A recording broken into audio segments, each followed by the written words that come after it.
जिस जगह अभी आप और मैं रहते हैं, ये जमीन आज से 400 करोड़ साल पहले उबलते और दहकते लावे से ढकी हुई थी, जिसका टेम्परेचर 5000 डिग्री सेल्सियस से भी ज्यादा था। हर तरफ आग, गर्मी और ऐसी खतरनाक जहरीली गैसेस थी जिसमें सांस लेना नामुमकिन था, जिन्होंने पूरी जमीन को अपने अंदर ढक रखा था। ना ही यहाँ सूरज की रोशनी आती थी और ना ही यहाँ पानी की एक भी बूंद मौजूद थी। जिंदगी का कोई नामो निशान तक नहीं था, क्योंकि यहाँ का टेम्परेचर इतना ज्यादा था कि अगर कोई भी क्रिएचर यहाँ कदम रखता तो चंद लम्हों के अंदर राख बन जाता। लेकिन फिर अचानक ऐसा क्या हुआ कि हजारों डिग्री जितनी यह गर्म जमीन ठंडी पड़ने लगी, और ना सिर्फ ठंडी बल्कि बिलियंस ऑफ स्टार्स और प्लैनेट्स के इस यूनिवर्स में सिर्फ एक इकलौती ऐसी जगह बनी जहाँ जिंदगी मुमकिन हुई। जमीन पर ये दरख्त, ये पानी, इंसान और जानवर कहाँ से आए और क्यों, जानते हैं आज की इस वीडियो में। कहानी हमारे अर्थ की।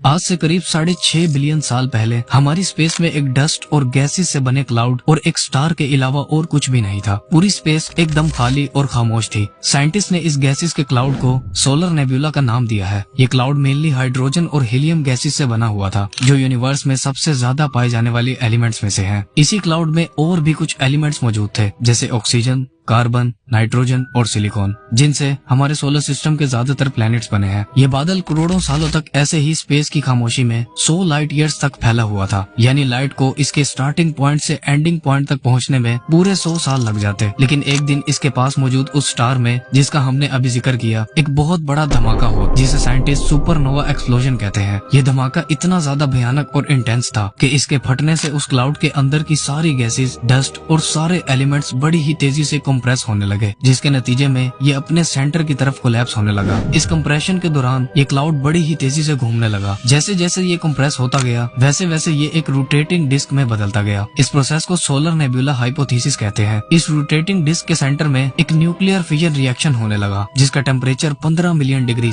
यानी 1.5 करोड़ डिग्री से भी ज्यादा था, जिससे हमारा सूरज यानी सन अपने फॉर्मेशन में आया था, जिसके अंदर भी न्यूक्लियर फिजन रिएक्शन से ही एनर्जी, हीट और लाइट बनती है। सन हमारे सोलर सिस्टम का 99.76% मास खुद अकेला होल्ड करता है, जबकि बचे हुए 0.14% में बाकी सभी प्लैनेट्स, मून्स, कॉमेट्स और एस्ट्रॉइड्स वगैरह बनते हैं।